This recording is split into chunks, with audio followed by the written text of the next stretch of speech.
Wala pa rin pong pahayag si Pangulong Noynoy Aquino kung sino ang susunod na DILG Secretary para pumalit sa yumaong si Jesse Robredo. Pero una na siyang nangako na i-anunsyo niya ang hahalili sa pwesto bago siya umalis para dumalo sa APEC Summit sa Russia sa susunod na buwan. Kabilang sa mga pinagpipilian ngayon ay sina DOTC Secretary Mar Rojas at Cavite Representative Joseph Emilio Aguinaldo Abaya Jr. na kapartido ng Pangulo sa Liberal Party.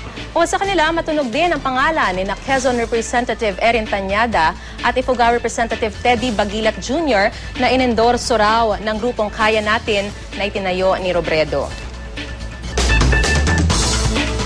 At kaugnay ng napapabalitang pagkakatalaga ni DOTC Secretary Mar Rojas bilang bagong kalihim ng DILG at para pag-usapan na rin ang mungkahing pagbebenta ng New Bilibid Prison para makapagpagawa ng mga regional prison, kasama natin dito sa studio si Senador Franklin Drilon. Magandang umaga po sa inyo, Maris, Senator. good morning. Magandang umaga po. Opo, matunog na po kasi lumabas na rin po sa mga pahayagan ngayon na ang itinalaga na raw po ni Pangulong Noynoy Aquino ay si Secretary Mar Rojas para pumalit kaya Secretary Jesse Robredo sa DILG. Hindi ko po alam. Hindi ko nakausap ang Pangulo dyan. Nabasa ko lang kanina sa pahayagan.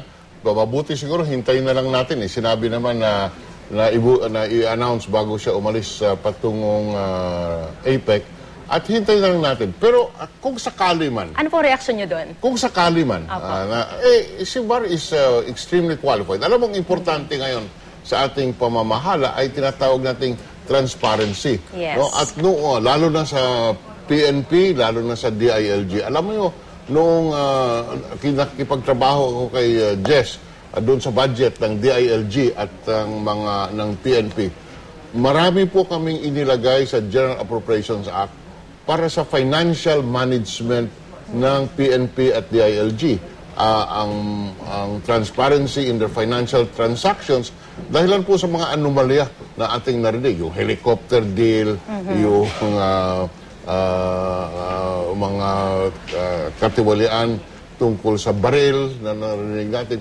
Kaya ang si Secretary Rojas po ay isang taon mahigit na muno sa DOTC. Sa pagkaalam ko, wala akong narinig ng mga anomalya at maayos ang financial management, ang bidding process doon sa DOTC. At siguro, ito po ang dadalhin niyang kakayahan doon sa DILG na medyo marami tayong nababalitaan na hindi maayos na paggamit ng pera ng bayan doon sa bidding, lalo na po sa PNP. Mayroon tayong mga boat, rescue boats na mali-mali yung binibili, yung baril, yung helicopter.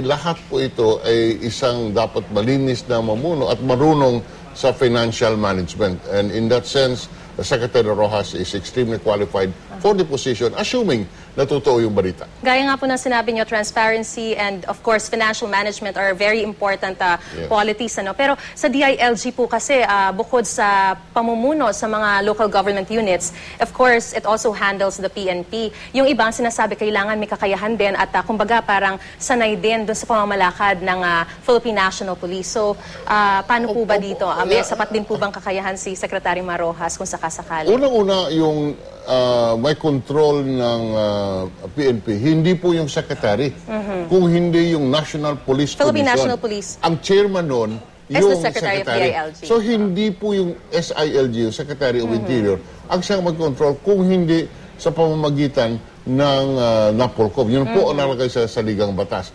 Kaya nandyan po ang expertise. You do not expect naman the Secretary to know na alam niya ang buong patakaran sa PNP. Sa Secretary Puno po, hindi rin niya alam. Of course, maraming mga nangyari doon. Hindi dahilan sa hindi niya alam, kung hindi siguro marami silang alam.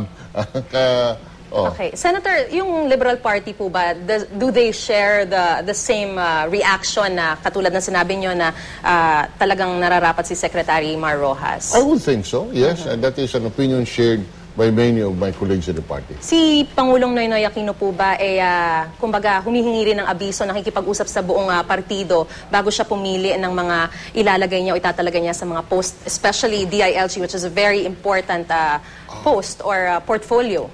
Hindi po ako nakausap ng Pangulo. Hindi ko po alam. I'm just talking from where I sit. at hindi po namin napag-usapan yung DILG. Yung DILG post daw po kasi, itong, kung sakasakali po na talagang totoo na si Secretary Mar Rojas, considering na highly placed sources daw po from Malacanang ang sinasabi na source ng mga ilang pahayagan na naglabas na ng ganitong balita, ay this is a very political move daw, considering that the DILG post is a political post dahil sila yung, kumbaga, madalas na nakakasalamuha at nakikipag-usap sa mga local government units. What do you say about this? Hindi ba ang Pangulo, siya ang Pangulo ng bansa.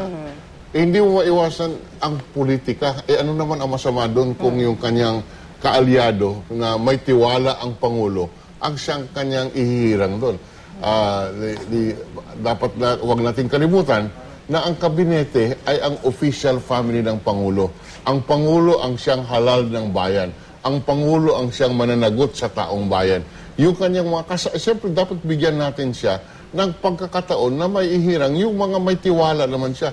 Hindi naman po pwedeng ilagay niya yung tao dyan na hindi niya not on the same policy plane, hindi po naniniwala doon sa mga programa ng Pangulo.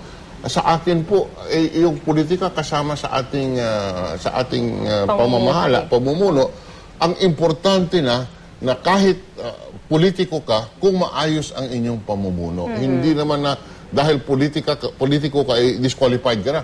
Hindi naman tama yun. Ang sinasabi po kasi ng ilang mga nadidismay as early as now, dahil, kumbaga, parang matunog kasi si Secretary Mar Rojas na inyong, kumbaga, kandidato sa 2016 presidential elections. Siguro yung mga nagsasabi nun may ibang kandidato.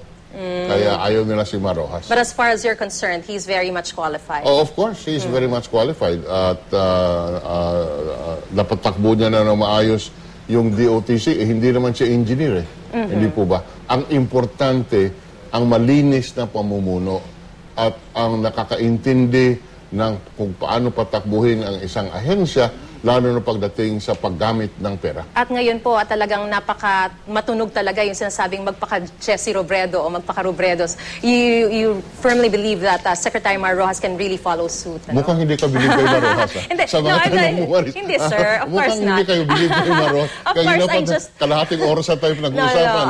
Of course, I'm just voicing some of the questions of other people. Maraming tanong tungkol kay Mar Rojas. Mukhang hindi kayo maniniwala. No, of course not. But right now, sir, pag-usapan naman natin yung proposal nyo na ipagbili naman yung yung New Bilibid Prison.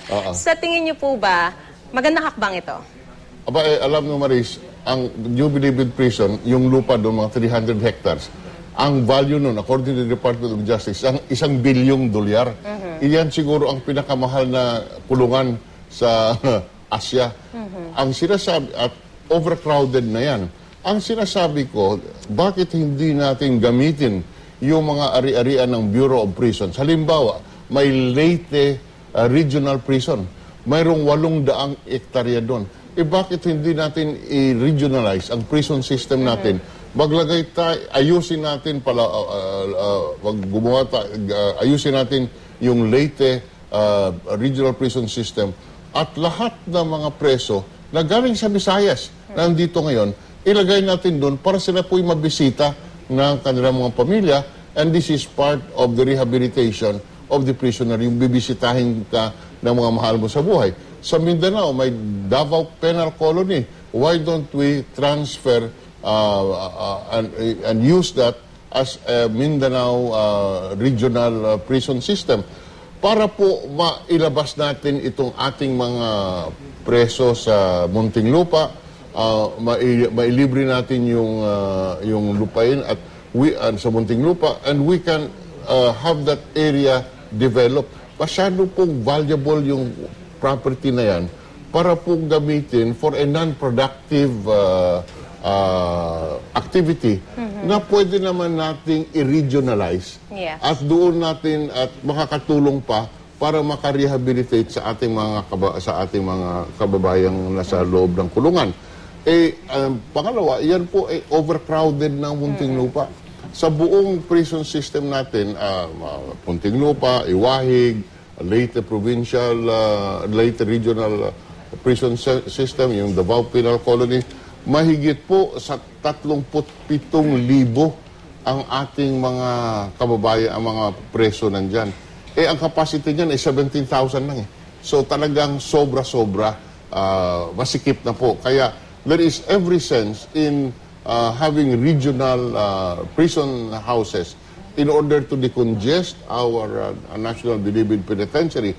At pangalawa, magamit natin para sa sa ating mga proyekto sa gobyerno, yun po masyadong valuable na property na yan. You think this will also solve yung problema na may mga pumupuslit sa katulad niyan? Maybe, dahilan Maris, recently. yes, makakatulong yan dahil siyempre mas kukunti yung titingnan mo pag regionalize mo instead of watching over 10,000, you'll watch over less number of prisoners. Alam mo, ang record nila sa Muntinlupa bawat taon mayroong quotang 70 preso na nag-escape. Kaya siguro mabawas-bawasan natin yan yung mga 70 nakaschedule na mag-escape every year.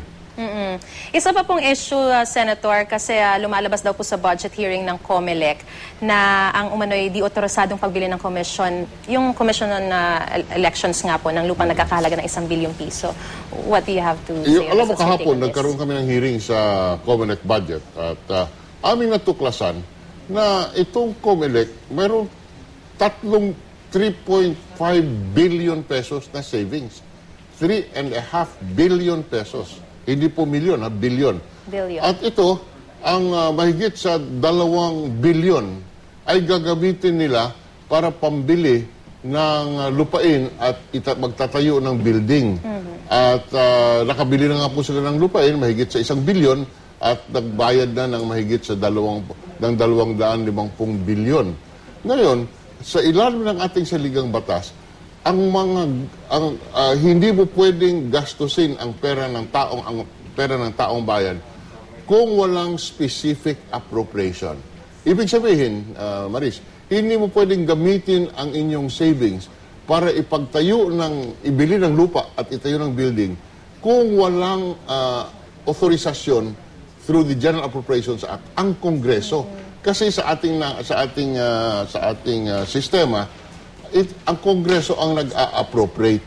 Kung hindi ina-appropriate ng Kongreso, hindi mo pwedeng gastusin ang pera ng taong bayan. Maliwanag po yan sa ating konstitusyon.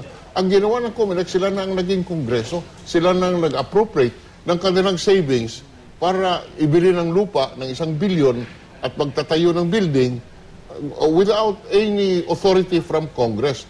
Dahilan po sa Kongreso lamang nasusuri ang mga ganitong klaseng plano sa pamamagitan ng budget. I perfectly understand that, Senator. Pero ang sinasabi po, out of all the commissions in the government, COMELEC lang daw po, which is a very important commission as well, ang walang sarili niyang building. Hanggang ngayon, nirerentahan pa rin niya yung Palasyo de Gobernador. Hindi po problema na dapat magkaroon ng building ang COMELEC. Ang issue, humingi ba kayo ng permiso sa Kongreso? Yun po ang nakalagay sa saligang batas. Mayroon bang appropriation yan? Kung walang appropriation, hindi mo po pwedeng sabihin na kasi kailangan ng COMELEC, kaya gumastos tayo ng pera. Okay, building, mabuti. Kung sabihin na kasi kailangan namin, magbiyahe kami sa Amerika. Pero kung humingi naman po sila ng permiso sa Kongreso, ay maaari naman talaga Maaari pag-usapan natin, o magkano ba ito? Saan ba bang gagaling ang pera? At gaano kalaki ang building na inyong gagawin? Bakit dito sa lokasyon na ito masyado namang mahal? Kailangan ba dito? All those things pag-uusapan. Ngunit ang mahirap naman, walang pinag-usapan sa Kongreso na gano'n gagastusin ang pera ng taong bayan. Basic po yan sa ating sistema. Ang Kongreso ang siyang may hawak ng appropriation. Hindi ka pwedeng gumastos ng kahit piso ng pera ng taong bayan. Kahit na savings pa yun ng Kahit na savings pa yun. Ang savings ay pwede mo lang gastusin doon sa mga items na authorized ng gobyerno. Halimbawa, mayroong authority to purchase land for 100,000. Kulang Ngayon, yung savings mo, pwede mong gamitin para punuin yung kailangan doon sa purchase ng building. Ngunit mayroong item doon. Nagkulang, pwede mong lagdagan from savings. Pero kung wala kang authority to buy the building or to purchase the land. Hindi mo pwede sabihin, ay gamitin ko ito para pambili ng lupa. Alright, malinaw po yan at abangan na lamang natin ang mga developments sa iba't ibang mga issue na yan. Maraming salamat po sa inyo, Thank you. Senator Franklin Thank you. Drilon. Thank you. Magandang umaga po sa Sige. inyo.